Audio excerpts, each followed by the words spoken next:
그러니까 재난의 시대로 할 만큼 요즘 지구촌은 이 바이러스로 인한 팬데믹과 또 여러 가지 자연재해로 인해서 몸살을 앓고 있지요. 우리가 사는 이 북가주 지역도 여러 곳에서 화재로 인해 꽤 많은 피해를 입었습니다. 이 코로나 때문에 집에 갇혀 지내는 것도 억울한데 이 화재로 인해서 창문도 열지 못하고 참 어려움을 겪은 분들이 한둘이 아닐 줄 압니다. 무엇보다 도대체 무슨 일이 벌어지고 있는지 이 뿌연 대기 상태처럼 한 치 앞도 내다볼 수 없는 이 불확실한 현실이 우리를 더욱더 불안하게 만들고 있지요. 그렇다고 모든 문제의 원인을 환경 탓으로만 돌릴 수도 없는 노릇입니다.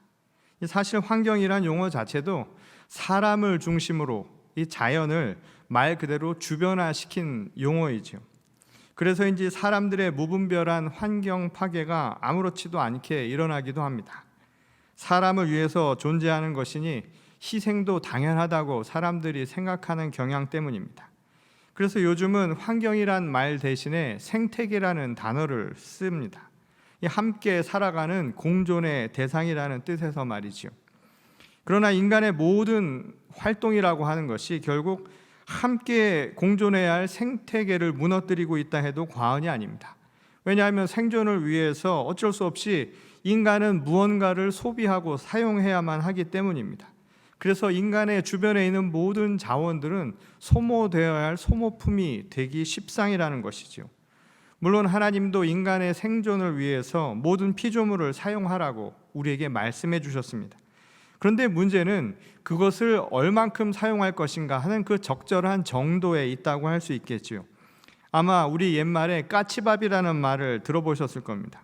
무르익은 감을 다 딸 때에도 까치가 먹을 감 하나 정도는 남겨놓자라는 옛 풍습에서 나온 말입니다.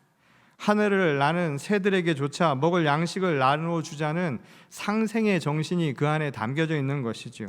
하나님의 말씀도 바로 그 상생의 정신을 우리에게 가르쳐 준 바 있습니다.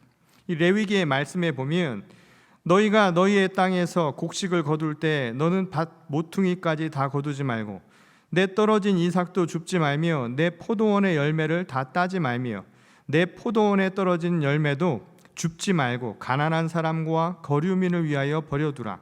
나는 너희의 하나님 여호와이니라. 이 가난한 자와 집 없는 떠돌이에게 먹을 것을 나누어 주듯 이 길을 지나는 모든 짐승들도 배려하는 상생의 마음을 우리에게 가르쳐 주신 말씀입니다.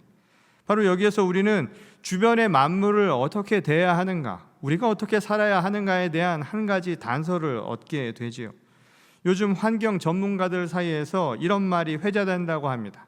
생태 발자국을 가급적 적게 남기라. 이 생태 발자국이라고 하는 이 말은 사람들이 사는 데 필요한 모든 것을 제공하기 위해 땅이 지불해야 하는 일종의 비용을 가리킨다고 합니다. 그러니까 한 사람이 생존하는 데 사용되는 자연 자원을 보여주는 일종의 지표라고 할 수 있죠. 그것을 줄이라는 겁니다. 지금과 같은 방식으로 사람들이 더 많은 자원을 소비하고 살아가다 보면 지구만한 또 다른 행성이 필요할 정도로 지금 지구는 몸살을 앓고 있다는 겁니다. 필요 이상으로 욕심을 부리며 사는 한 더 이상 우리가 함께 살아가야 할 이 생태계는 내어줄 게 없다는 뜻이지요. 그것은 하나님의 창조 질서에도 어긋나는 상황입니다. 결국 하나님의 뜻에서 벗어난 일이라고 할 수 있으니 결국 죄라고 할 수 있다는 거예요. 그래서 그 죄는 반드시 대가를 치를 수밖에 없는 것 아닙니까? 그러니 오늘 우리 시대가 처한 이 재난 상황을 바라보는 크리스찬들, 신앙인들의 시선이 어떻게 하는가, 우리는 다시 한번 생각해 볼 필요가 있다는 것이죠. 문제는 아무리 이러한 이야기를 해도 잘 피부에 와닿지 않는다는 사실입니다. 환경 문제는 사실 어제 오늘 이야기가 아니죠. 그런데 막상 실생활에서는 실천이 잘 되지는 않는다는 거예요. 그나마 요즘은 먹는 것과 관련해서 조금씩 관심이 늘어나고는 있습니다. 최근엔 GMO 식품이라고 해서 유전자 조작으로 만든 제품 구입을 꺼리는 소비자층들이 늘어나고 있다고 하지요. 사실 이것도 인간이 유전자를 조작해서 편리하게 이용 가능한 대량의 상품을 생산하면서 나타난 현상이기도 합니다. 다행히 GMO 식품이 가진 유해성에 관해서 사람들이 인식하게 되고 또 그것에 따라서 환경 문제에 대한 인식도 점점 높아지고 있다고 합니다. 그것을 단순히 환경의 문제로만 국한해서 보는 게 아니라 바로 우리 삶과 아주 직접적으로 연관시켜 보는 인식들이 늘어나기 시작했다는 거예요. 대체로 이러한 환경 문제의 이면에는 경제적인 이윤과 연관된 인간의 욕망이 자리 잡고 있습니다. 경제적 이득을 추구하려는 세상의 논리가 사회의 지배적인 영향력을 행사하고 있다는 증거입니다. 하나님이 창조하신 생명의 원리보다 인간의 이윤 욕구가 더 우세를 점한 상황이 바로 벌어지고 있다는 것이죠.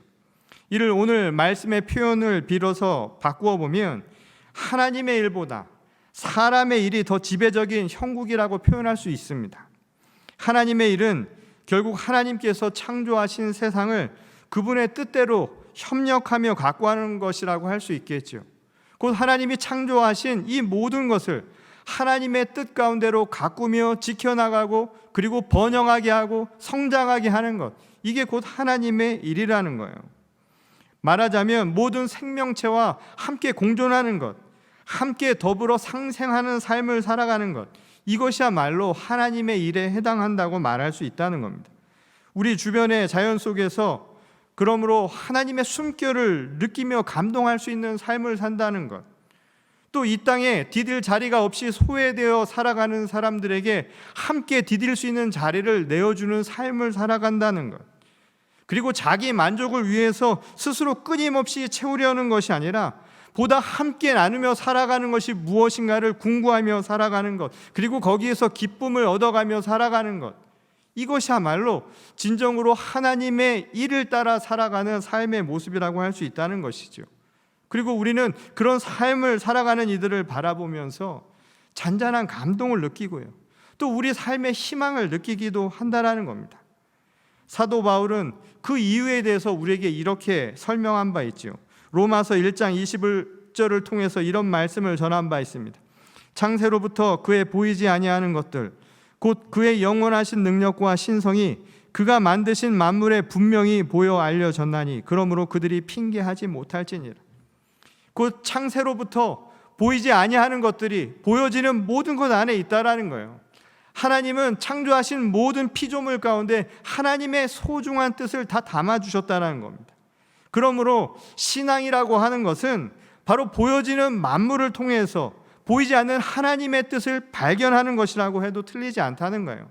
다시 말해서 신앙은 시선의 변화로부터 일어난다는 겁니다.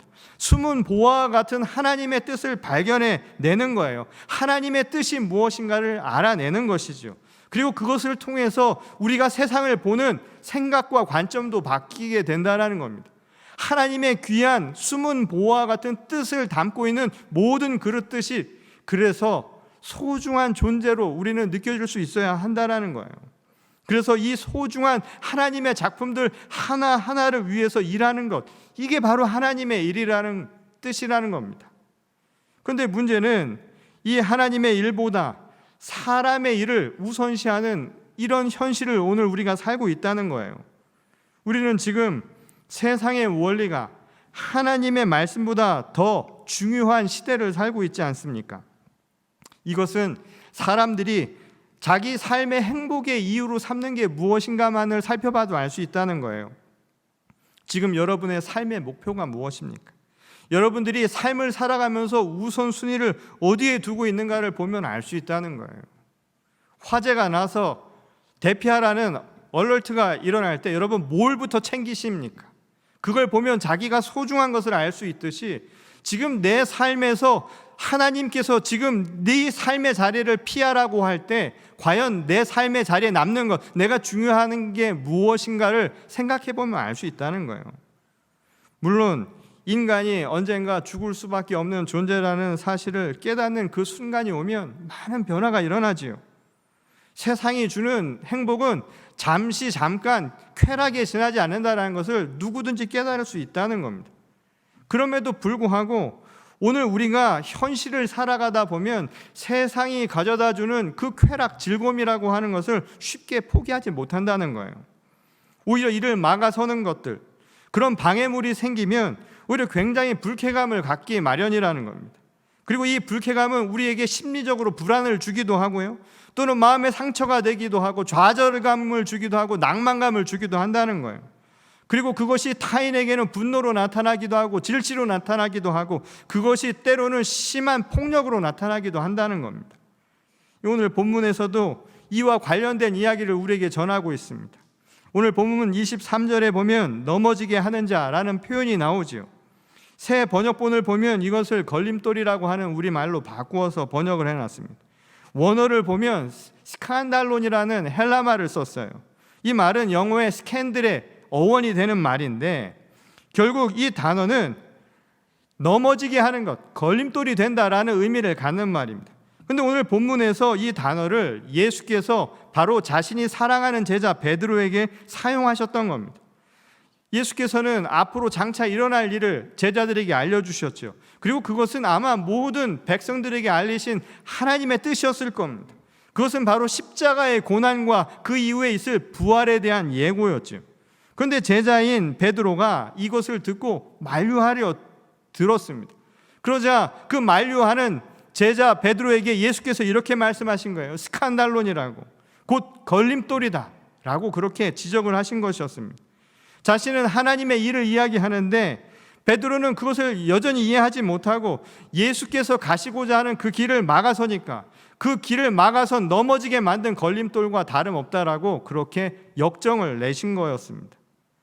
그런데 예수께서 제자인 베드로에게 하신 이 스칸달론이라고 하는 이 단어를 사실 예수님도 들은 바가 있었죠. 이 마태복음 13장 57절에 보면 이런 구절이 나옵니다. 예수를 배척한지라 예수께서 그들에게 말씀하시되 선지자가 자기 고향과 자기 집 외에서는 존경을 받지 않음이 없느니라 하시고 라는 말씀이 나옵니다. 이 말씀은 고향인 나사렛에서 예수 그리스도를 사람들이 배척하고 비난하는 내용을 기록한 부분이죠. 근데 여기서 말한 배척당했다라고 하는 헬라 원어가 바로 스칸달론이라는 단어입니다. 똑같은 말을 쓴 거예요. 걸림돌이라고. 당시 유대 율법과 전통이 지닌 위선에 대해서 끊임없이 비판하신 예수님을 당시 유대 사람들은 걸림돌처럼 생각했다 이 말인 거예요. 불편하게 생각했다 이 말인 것이죠. 사람의 일을 생각했던 사람들에게 하나님의 일을 선포했던 예수님이 넘어지기 딱 좋은 걸림돌과 같은 존재였다는 겁니다. 한마디로 그들은 이 하나님의 일, 그래서 예수께서 말씀하신 결국 그 결과로 우리에게 주어질 하늘의 복을 스스로 차버린 셈이 되었다는 거예요. 이 마태복음 11장 6절에 보면 예수께서 이런 말씀을 하신 바가 있습니다. 누구든지 나로 말미암아 실족하지 아니하는 자는 복이 있도다, 이렇게 말씀을 하셨던 거예요. 근데 여기서 예수께서 말씀하신 실족이라는 단어도 스칸달론이에요. 같은 의미라는 거예요. 결국 이 말은 뭐냐면 예수 그리스도를 걸림돌처럼 생각하는 사람들, 그들에게는 하늘의 복이 나타나지 않는다라는 거예요. 그것은 결코 이루어질 수 없는 일이라는 겁니다. 예수 그리스도가 가는 길, 하늘의 그 길을 온전히 바라보지 못하는 사람들, 시선이 변화되지 않는 사람들, 신앙으로 믿음으로 무장하지 않는 사람들은 결코 하늘의 복을 받을 수 없다라는 겁니다. 그것은 요한복음 14장 6절에서 예수께서 하신 말도 마찬가지죠. 내가 곧 길이요 진리요 생명이라고, 나로 말미암지 아니하고는 아버지를 볼 자가 없다라고 하신 말씀과 마찬가지라는 거예요. 그리스도 예수가 가는 그 길, 생명의 그 길, 참 진리인 그 길을 가지 아니하는 자는 결코 하늘의 복을 누릴 수 없다라는 겁니다. 그런데 그런 사람들이 오히려 예수 그리스도를 어떻게 보느냐 하면 자기를 넘어뜨리는 자로 본다는 거예요. 걸림돌로 생각한다는 겁니다. 그런데 오늘 본문의 내용에서는 반대로 예수께서 바로 베드로를 걸림돌이라고 부르셨다는 거예요. 그 이유는 바로 13절 후반에 나오죠. 하나님의 일은 생각하지 아니하고 사람의 일을 생각하기 때문이라는 거예요. 이 말은 무엇을 의미할까요? 그것은 제자 베드로를 포함한 이 당시 유대인들에게 던진 메시지인지도 모릅니다. 이 알려진 대로 제자들을 비롯해서 당시 많은 유대인들은 메시아 사상이라고 하는 것을 가지고 살았죠. 그리고 그 메시아 사상, 곧 메시아가 그리스도 아닙니까? 그 그리스도가 누구인가를 늘 삶의 가장 중요한 하나님과의 언약으로 믿고 살았다는 거예요. 근데 문제는 그 메시아가 과연 누구인가? 라고 하는 점이라는 것이죠. 유대인들에게 구원이라고 하는 것, 곧 구원을 가져다 줄 메시아가 누구였느냐라는 질문이라는 거예요. 이 당시 유대인들에게 구원은 잃어버린 자신들의 민족 정체성을 회복시켜주는 것이라고 생각을 했습니다. 곧 자신들은 아브라함을 통해서 하나님이 선택한 백성이라고 믿었죠.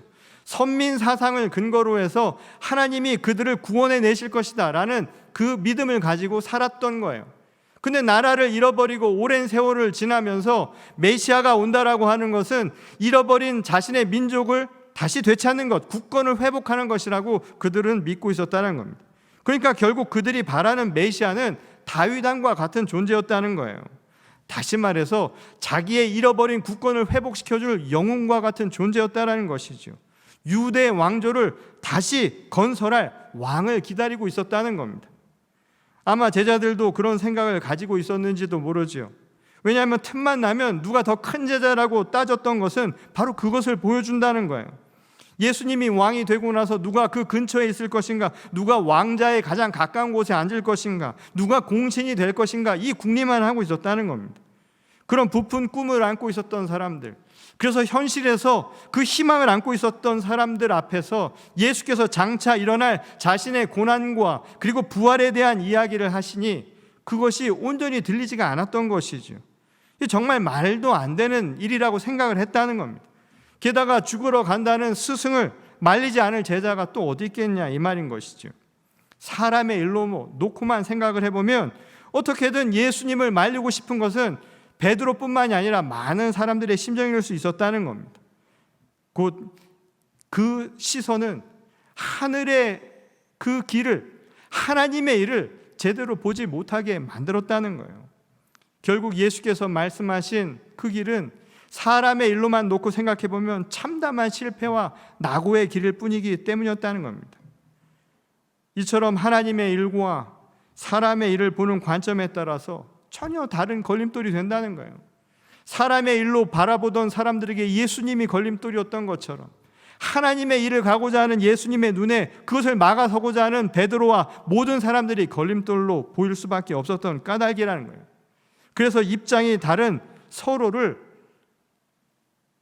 자신의 길에 가는 걸림돌로 생각할 수밖에 없었다는 것이죠. 내게 이익이 되는 것을 삶의 방식으로 삼는 세상의 논리로 볼 때 하나님의 말씀처럼 소중한 생명을 지키고 함께 상생하고 함께 공존하는 것을 원칙으로 삼는 창조의 원리는 때로는 걸림돌처럼 여길 수도 있다는 거예요.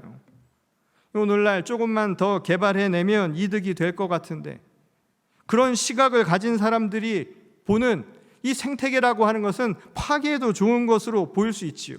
그 반대편의 입장에서 있는 사람들은 그것은 결국 이 자연을 지키는 사람들의 눈에 걸림돌처럼 보일 수 있다는 겁니다. 근데 문제는 이 양쪽 다 똑같은 판단을 하고 있다는 거예요. 그 말은 뭐냐면 자신의 입장이야말로 하나님의 일을 행하듯 옳은 판단이라고 생각을 한다는 것이죠. 이 교회에서도 그런 상황들이 벌어지잖아요. 같은 일을 하면서 하나님의 일이라고 판단을 하면서 시선이 다른 겁니다.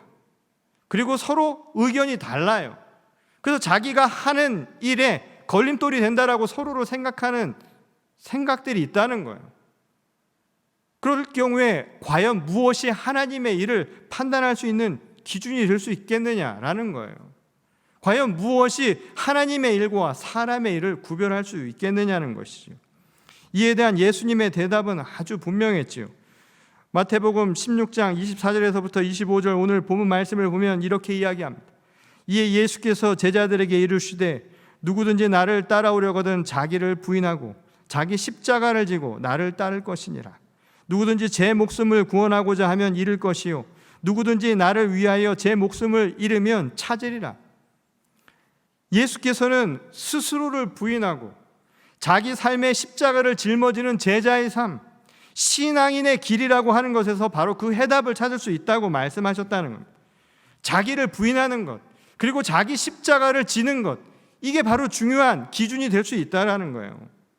근데 자기를 부인한다고 해서 많은 사람들이 자기 정체성을 부정한다고 생각하는데 그런 뜻이 아니지요. 이것은 자기 삶의 궁극적인 기준의 변화를 뜻하는 겁니다. 말하자면 자기를 버린다는 것은 위치의 변화라는 거예요. 입장의 변화를 이야기한다는 거예요. 하나님과 내가 공존하는 내 마음 가운데서 내 자리를 비우는 것은 위치의 변화, 입장의 변화라는 거예요. 마치 아브라함에게 하나님이 내가 명하는 곳으로 떠나라고 했을 때처럼 진짜 떠나는 것도 중요하지만 내 입장을 변화시키는 거예요. 그 입장의 변화는 결국 무엇을 가져오나요? 선 자리가 달라지면 시선이 바뀌는 거예요. 시선이 바뀌어서 자기 중심이 아니라 하나님 중심으로 보게 된다는 겁니다. 이것이 바로 아브라함이 지킨 것과 똑같은 모습이라는 거예요. 아버지가 명한 곳으로 가서 서서 보는 겁니다. 믿음의 시선이 달라지는 거예요. 그래서 보여지는 세상도 달리 보게 되는 거예요. 하나님이 보여지는 세상 속의 만물 가운데 심겨준 하나님의 뜻을 발견할 수 있는 시선을 갖게 되는 것이죠. 이게 신앙인이 되는 것이라는 겁니다. 그리고 만물에 새겨진 이 하나님의 뜻을 보지 못하도록 가로막고 있는 거예요. 그 걸림돌을 제거해내는 거라는 거예요. 자기 십자가를 지듯 그 무거운 장벽들을 거두어내는 것, 이게 바로 자기 십자가를 벗어내는 일이라는 거예요. 마치 내 눈에 들보와 같은 것을 벗어내는 거예요. 그래서 내가 하나님의 일을 바라보는데 방해가 됐던 것들을 다 벗겨내는 거라는 겁니다. 생태 발자국을 덜어내서 점점 하나님의 뜻을 맞추어 살아가는 모습처럼 살아가는 것, 이것이 바로 자기 십자가를 지는 모습과 같다라는 것이죠. 이게 곧 하나님의 일을 위해서 선결해야 할 조건이라고 말씀을 하셨다는 겁니다. 그리고 이 말씀을 다르게 표현을 하셨죠. 자기의 목숨만을 구하고자 하는 사람은 결국 잃게 되겠지만 주를 위해서 자기의 목숨을 잃어버리면 오히려 다시 찾을 것이다. 그렇게 예수께서 말씀을 하셨습니다. 근데 여기서 말한 목숨이라고 하는 것은 육신의 생명을 의미하는 것이 아니라 바로 우리의 영적인 생명을 의미하는 말이지요. 우리의 영적인 생명이라고 하는 것이 무엇일까요? 곧 생기를 말하는 겁니다. 메마른 뼈와 같은 것이 아니라 하나님께서 우리에게 생기를 불어넣어 주셔서 우리는 생명의 영적인 존재가 된 것 아닙니까?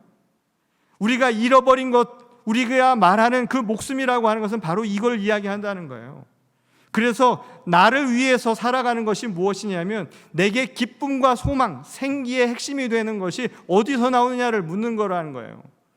자기 목숨을 버리는 것은 무엇이냐면 그 생명과, 다시 말해서 그 생명의 근원이 되는 생기가 어디로부터 나오는가를 우리에게 분명하게 이야기를 해주죠.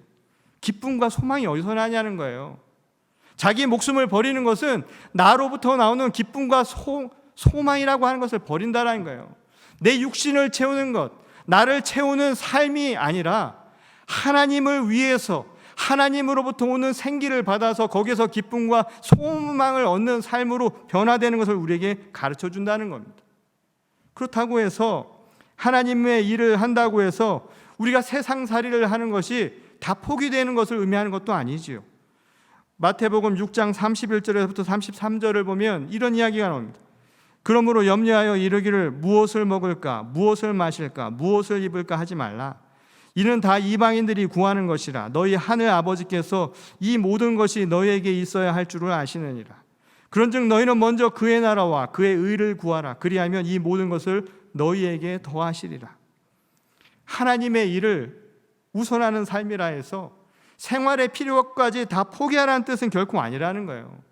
이 이야기는 우리에게 시선의 변화, 다시 말해서 우리 삶의 위치가 변화됨으로 우선순위가 변화되는 이야기를 우리에게 가르쳐 준다라는 것입니다. 곧 우리가 살아가면서 필요한 것들은 다 더해 주신다라는 거예요. 까치의 밥도 책임져 주시는 것처럼 하나님께서 우리가 살아가는 데 필요한 것들은 다 더하여 주신다라는 거예요. 그러니 하나님의 일을 행한다 해서 내가 삶을 살아가면서 내 목숨을 버리듯이 내 소명과 내 기쁨을 찾는 것을 버리는 것 때문에 내 삶이 망가지는 것은 결코 아니라는 거예요. 그러니 하나님의 일을 살아간다고 해서 결코 세상의 걸림돌이 된다라고 생각할 필요도 없다는 거예요. 오히려 하나님의 일을 행하며 살아가는 것이 우리에게 주는 기쁨과 소망은 무엇이냐면 우리의 삶을 더 의미 있게 해준다는 거예요. 더 가치 있게 해준다는 겁니다. 같은 일을 하더라도 그것이 의미가 있고 그것이 더 소망이 있는 일이 될 수 있다는 거예요.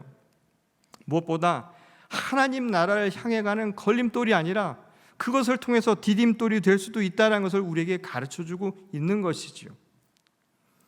오늘 또 다른 본문에서는 그에 대해서 우리에게 이렇게 가르쳐줍니다.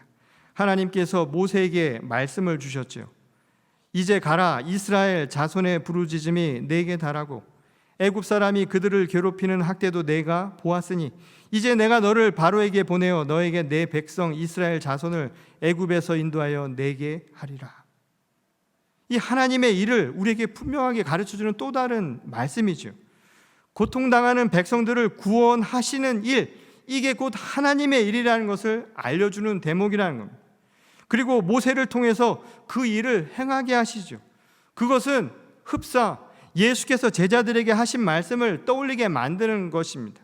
곧 가서 모든 민족에게 그 성령으로 세례를 주고 그들을 제자로 삼으라 하신 그 사명과도 같은 말씀이라는 거예요. 곧 무엇을 이야기하나요? 하나님의 일, 하나님 나라와 그의 의를 구하는 일은 다른 게 아니라는 거예요. 생명을 살리는 일이라는 거예요. 그 생명은 무엇이냐면 기쁨과 소망을 하나님의 뜻 가운데 얻게 만드는 일이라는 거예요. 그래서 죽어가는 생명들, 마른 뼈와 같은 사람들에게 생기를 불어넣어주는 것이라는 이야기인 거죠. 그것은 차별이 없습니다. 우리 주변의 자연 생태계로부터 예수께서 말씀하신 소자라고 하는 작은 자에 이르기까지 모두가 다 마찬가지라는 거예요. 모두가 상생하면서 공존할 수 있도록 만들어가는 것, 이게 곧 하나님의 일이라고 우리에게 말씀해 주시는 것이지요. 에스겔서 47장에 보면 이런 이야기가 나와요. 성전 문지방으로부터 흘러나온 물줄기가 흘러가서 그것이 닿는 곳마다 죽었던 모든 생명들이 다시 살아나는 회복의 역사가 일어난다고요. 그런 환상을 에스겔에게 하나님이 보여주시죠. 저는 오늘 이 말씀을 통해서 오늘날 교회와 그리고 성도들에게 바로 이 말씀을 전하고 있다는 생각이 듭니다. 오늘 하나님의 일을 하는 모든 교회와 성도들을 통해서 바로 이런 기적과 역사가 이루어져야 한다라고 말이죠. 에스겔의 환상이 오늘 이 시대에도 이루어져야 한다는 거예요. 우리의 시선이 변화되고 우리의 입장이 변화가 되어서 하나님의 일을 내 삶의 진리와 목적으로 삼는 이 역사가 이루어질 때 오늘 생명의 역사가 이루어진다 이 말인 겁니다. 생수가 흘러넘쳐나는 역사가 이루어진다는 거예요. 오늘 교회가 말씀으로 하나가 되어서 믿음의 공동체가 그 믿음의 반석 위에 바로 설 때 바로 이런 역사가 일어나지 않겠습니까? 모든 죽어가는 생명들에게, 마른 뼈와 같은 이들에게 생기를 불어넣는 역사가 이루어지기를 원합니다. 그때 비로소 혼란한 이 시대를 헤쳐나갈 이 생명의 능력과 소망을 회복하는 저희 모두가 되게 하실 줄 믿습니다.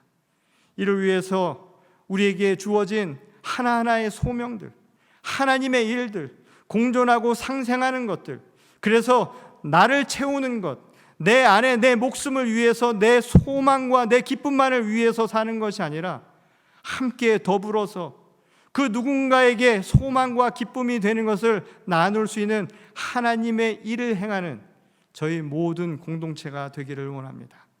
바로 이럴 때 이 혼란한 이 시대에 마른 뼈처럼 생기를 잃어버린 모든 이들에게 하나님의 놀라운 역사가 이루어질 줄 믿습니다.